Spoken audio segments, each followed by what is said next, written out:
Senhor presidente, boa noite. Nós ouvimos muitos depoimentos aqui já e é difícil definir qual surpreende mais. Mas esse aqui, honestamente, está sério candidato, senhor Carlos Roberto, a ser o mais incrível de todos. Porque a gente viu o senhor aqui apresentando um vídeo, inclusive, no início dessa nossa reunião, falando das coisas positivas que a Conafer faz Brasil afora. E eu começo me perguntando por aí, assim, pergunto ao senhor, porque o senhor mostrou coisas das quais muitas provavelmente são verdadeiras e acontecem com prestação de serviço, mas eu pergunto ao senhor se o senhor acha que justifica prestar um serviço ao público com um dinheiro que hoje sabemos, pelo menos em parte, foi havido ilegalmente pela Confederação.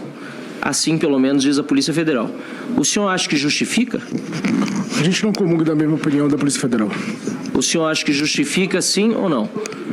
O senhor não comunga da opinião da Polícia Federal em relação a quê? Com o seu sim ou não, nobre deputado. Ok, mas o senhor está dizendo que o dinheiro... É muito pouco para responder a sua pergunta. 100% do dinheiro havido pela Conafer foi lícito, é isso que o senhor está dizendo? O que não foi lícito foi reparado, que foi haver reclamação. Só o que foi reclamado foi reparado? Não posso dizer que o outro não foi lícito se não houve reclamação, nobre deputado. Sabe o que é, senhor Carlos Roberto? Eu tenho aqui uma lista, e são milhares de gaúchos que foram afetados. Será que foi os gaúchos que a gente enviou 12 carretas na enchente? A dona Lourdes de Veranópolis... A Conafer enviou 12 carretas ao Rio Grande do Sul. Senhor Carlos Roberto, se o senhor acha que enviar enchente, enviar carreta... Silêncio, por favor. Com dinheiro roubado de aposentado é algo que se justifica, o senhor está muito enganado. Porque nós gaúchos agradecemos a solidariedade de todo o Brasil. Mas receber solidariedade com dinheiro roubado é absurdo. Então, se o senhor acha que justifica roubar dinheiro de alguém para depois mandar como forma de amenizar a dor de quem está sofrendo na enchente, aí o senhor está debochando do sofrimento do gaúcho. Aí me afeta, senhor presidente. Então, vamos voltar aqui à condição amena, porque eu não gostei desse comentário.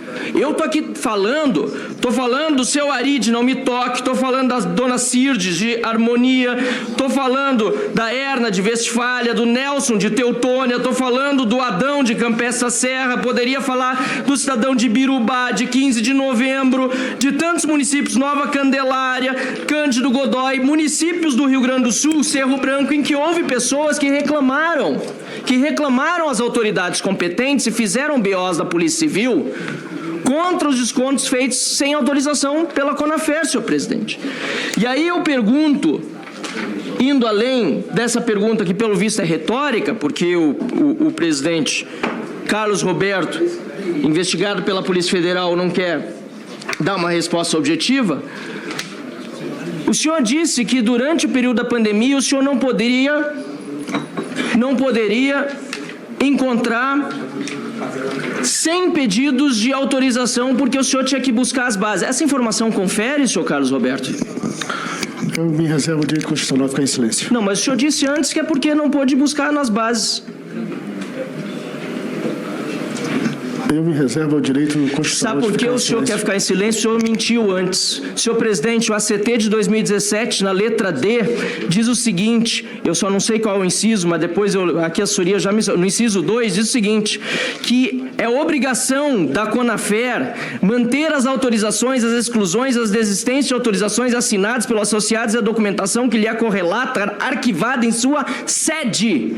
Ele não tinha que buscar nas bases. Esses documentos estavam todos na sede, de acordo com a ACT, era obrigação dele manter na sede. Então, se ele não mandou esses 100 ACTs, enquanto o relator aqui já denunciou que 50 mil novas associações foram mandadas para o INSS, mas 100 ele não conseguiu juntar para mandar para o INSS quando a fiscalização bateu na porta dele, porque durante a pandemia teria que buscar nas bases. É mentira, senhor presidente, por isso reservou o direito de ficar em silêncio agora. Só que ele se contradisse. Eu gostaria que Vossa Excelência anotasse bem isso, porque no início, e dele a chance de se corrigir então, mas no início ele disse que teve que buscar nas bases. É mentira, porque o ACT manda ele guardar na sede.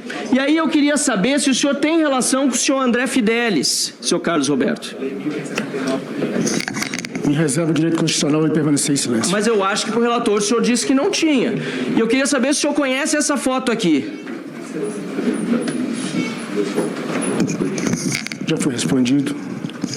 Não, mas pode responder de novo. Sim, foi no ato de criação. Isso é na fundação de 2011, quando o ministro era Carlos Lupe, e depois Carlos Lupe, que durante o governo Lula, novamente ministro, recebeu essa camiseta de presidente da Conafer, Sim, senhor. né, no seu gabinete. Ou seja, a vinculação é muito clara. E aí a gente vê que o senhor tem na sua roda aí toda a família reunida. São seus irmãos, um inclusive condenado por improbidade administrativa aqui no TRF desde 2013. A gente vê que há uma série de vinculações aqui com empresas, inclusive de pessoas que são ex-funcionários, que são casados com o Cícero, que é o grande lavador de dinheiro, segundo as investigações da Polícia Federal. E o senhor trata aqui como se fosse um grande empreendimento familiar que recebeu mais de 800 milhões de reais do dinheiro roubado dos aposentados, trata como se isso tudo fosse algo lícito, algo bom para a sociedade. Eu fico aqui realmente estupefato, senhor presidente. E nós vimos uma série de rifs aqui chegando do COAF, e eu queria perguntar para o senhor por que o senhor mandou para o escritório do seu parente, irmão Alexandre Eduardo Ferreira Lopes, 1.050.000 reais entre o dia 1º de julho de 2022 e 30 de junho de 2023. Me reserva o direito constitucional de permanecer em Por que silêncio. não mandou para um escritório de qualquer outro advogado? Por que tinha que ser o seu irmão advogado? Depois eu também gostaria de saber do senhor por que a Conafer mandou para a empresa Expresso Serviço de Publicidade 11.327.500 reais, empresa de Samuel Crisóstomos do Bonfim Júnior. Por quê? Eu me reservo o direito constitucional de permanecer em silêncio. Pois é engraçado que o senhor criticou as outras entidades, o senhor disse que não são sérias, como a Conafer, que foram criadas para fraudar. O senhor falou isso no início, em resposta ao relator, viu, senhor relator Alfredo Gaspar? Criticou as outras entidades como se as outras não fossem sérias, mas esse senhor Samuel Crisóstomo, para o qual o senhor mandou 11.327.500 reais, não é nada mais, nada menos do que o irmão da Lucineide, que é diretora da Associação dos Aposentados do Brasil, a AB Dogival, que é uma dessas entidades fantasmas, doutor Alfredo. Então, quer dizer, ele mandou 11 milhões de reais pro Samuel, na sua empresa de publicidade. O Samuel vem a ser nada mais, nada menos do que o irmão da Lucineide, que é parte dessa engrenagem, e é por isso que a entidade investigada em fraudes no INSS, ou seja, a Conafer, foi ligada a outra associação com 28 milhões de reais em descontos. E tem várias coisas que não foram respondidas. Por exemplo, o senhor falou que contratou o tal do Zé do Peixe, né? Lá em outubro de 2020 até início de 2021, não foi isso? Pelo menos isso está na apresentação do senhor relator. Me socorra aqui a assessoria. Está aqui. Foi de outubro de 2020 a 31 de dezembro de 2021, certo?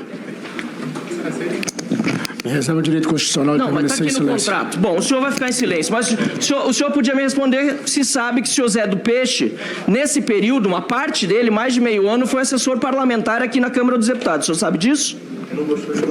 Me reserva o direito constitucional de O permanecer senhor em sabe. silêncio. Então o senhor não sabe que ele era assessor. Não, o senhor não quer responder. E o senhor, por acaso, sabe de quem ele era assessor parlamentar durante esse período?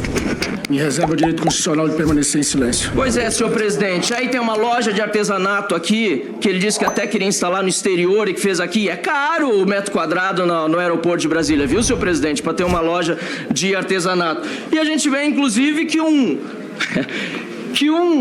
cidadão, Silas da Costa Vaz, que ele nem sabe dizer qual é o salário dele, funcionário da entidade, que até 4 anos atrás recebia auxílio emergencial, virou dono de aviões avaliados em mais de 3 milhões de reais, que até agora há pouco, o doutor Carlos Roberto, no início, não sabia dizer, primeiro disse que nunca voou nesses aviões, e agora reservou o direito de não responder objetivamente ao relator. Senhor presidente, essa história aqui, ela é tão absurda, mas tão absurda, só fica mais absurda porque até de defunto eles tentaram tirar dinheiro de desconto indevido.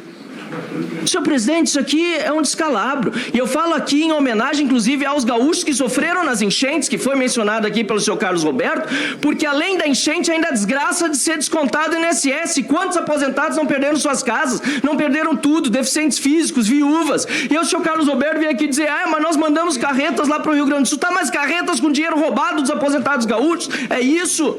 Isso não se justifica, senhor presidente. Isso é um absurdo. Eu fico aqui, então, indignado com o que nós estamos vendo no dia de hoje e não resta a menor dúvida. Eu estou aqui até perdido com tanto de papel que eu tenho na mão, mas não resta a menor dúvida que foi uma organização criminosa. Inclusive, senhor presidente, tão criminosa foi que a empresa que forjou as assinaturas demonstradas aqui, senhor Alfredo Gaspar, o senhor mencionou isso muito bem, teve um dos seus funcionários como delator e o irmão do senhor Carlos Roberto, doutor Tiago, foi lá ameaçá-la de morte. Veja o tanto, e esgotou meu tempo, veja agora, senhor presidente, o tanto de crimes em série que foram cometidos. Senhor Carlos Roberto, lamento muito que o Brasil tenha passado por isso e que veja no senhor uma pessoa, mais um que eu calei aqui na CPI, até que pena, presidente, queria ouvir mais respostas, mas eu vejo que a população brasileira está muito convencida de que Carlos Roberto é mais um nessa farra do INSS que vai precisar pagar pelos crimes cometidos. Eu já vi gente mentir com facilidade. Vimos aqui o senhor Nelson Williams, o careca do INSS, mas esse Carlos Roberto Ferreira Lopes deve ser professor deles. A habilidade com que ele conduz as informações, porque nada bate com nada. Ele me traz uma declaração, autodeclaração que é índio, mas ele não tem nenhuma relação histórica com o índio, porque ele disse, quando antes dele estar nessa roubalheira, o que ele fazia não tinha nenhuma relação com os indígenas. Eu pergunto a ele, até uma curiosidade geral aqui, essa tinta azul na sua mão, qual é o simbolismo dela? O senhor pode falar? Eu vou me dar o direito de permanecer em silêncio. Essa fita que o senhor usa, o senhor pode falar porque o senhor usa essa fita? Eu vou permanecer o direito de ficar calado. Por favor, passe as fotografias que eu tenho Pode passar essa... Não, essa é daí para o final. Essa daí é para incriminar de vez, para prender. É só... as fotos dele é só para desmascarar mesmo. Estranho, senhor presidente. Olha lá. Ó. Pode passar uma sequência de fotos. Nenhuma delas com essa fita e nenhuma delas está com a mão pintada. O que mostra que ele construiu um personagem para vir aqui nessa CPI hoje. Essas fotos que eu peguei do dia a dia dele, então se mostra que não tem nenhuma identificação, olha lá. Salvo o dia que ele foi com um personagem indígena que tinha alguma coisa, mas mostra que ele montou um personagem para vir aqui hoje. Isso é típico de quem quer realmente esconder alguma coisa. Muito obrigado. Pois não, deputado Barra. Senhor presidente, eu primeiro parabenizo o trabalho do relator e eu gostaria de insistir, senhor presidente, com o apoio dos deputados Duarte Júnior, do deputado Kim Kataguiri e os demais que já manifestaram aqui também o apoio, deputada Adriana aqui ao lado, enfim, por 4 motivos. A prisão em flagrante do depoente por falso testemunho. Passo a enumerar. O primeiro disse que não recebeu ou enviou dinheiro a Cícero Marcelino e depois ficou muito claro que por mais de 100 milhões de reais passaram das contas da Conafer para as empresas do Cícero. Em segundo lugar, senhor presidente, porque ele disse que nunca teve nenhum relacionamento com Cícero, mesmo depois de ter sido revelado pelo relator Alfredo Gaspar, que o depoente, o Cícero, possui uma relação empresarial na TB Holding Financeira S.A. O terceiro momento registrado, e foram mais, senhor presidente, mas faço questão de manter nos 4, foi quando ele disse desconhecer, o senhor Carlos Roberto, uma TED de R$400 mil para Sebastião dos Santos Rosa. Pior do que desconhecer, disse que não foi feita, quando os documentos demonstram que de fato aconteceu. E finalmente, senhor presidente, o depoente afirmou que conhecia os termos do ACT assinado em 2017, mas ao mesmo tempo insistiu na tese de que teve de buscar nas bases durante a pandemia 100 fichas de solicitação de filiação exigidas pelo INSS e por conta da situação pandêmica não pôde fazê-lo quando o ACT, que ele disse conhecer, diz que a guarda das fichas de filiação deve ser responsabilidade da própria entidade e mantidas na sede. Por esses 4 motivos, senhor presidente, requeiro a Vossa Excelência, com o apoio dos colegas parlamentares aqui presentes, a prisão em flagrante pelo crime de falso testemunho, conforme previsto no artigo 342 do Código Penal Brasileiro. Esta CPMI advertiu o depoente desde o início da sua obrigação legal de dizer a verdade. Entretanto, durante essa sessão, ficou constatado que o depoente omitiu diversas informações deliberadamente, entrou em contradição em várias delas e, ao ser questionado novamente pelo relator e por membros desta comissão, manteve as afirmações. Essas contradições configuram uma mentira deliberada e ocultação de informações com o intuito de prejudicar as investigações dessa comissão. O Código Penal, no artigo 342, tipifica o crime de falso testemunho. Além disso, nos termos dos artigos 301, 302, 304 do Código de Processo Penal, está caracterizado o flagrante delito. Eu sei que a nossa voz de prisão aqui se repetirá como todas as outras, em que a pessoa será ouvida, liberada e possivelmente teremos mais uma vez. Mas há um grito na garganta de todos os brasileiros em relação a essa impunidade. Portanto, em nome dos aposentados, das viúvas, dos órfãos brasileiros, decreto a prisão em flagrante do depoente pelo crime de falso testemunho.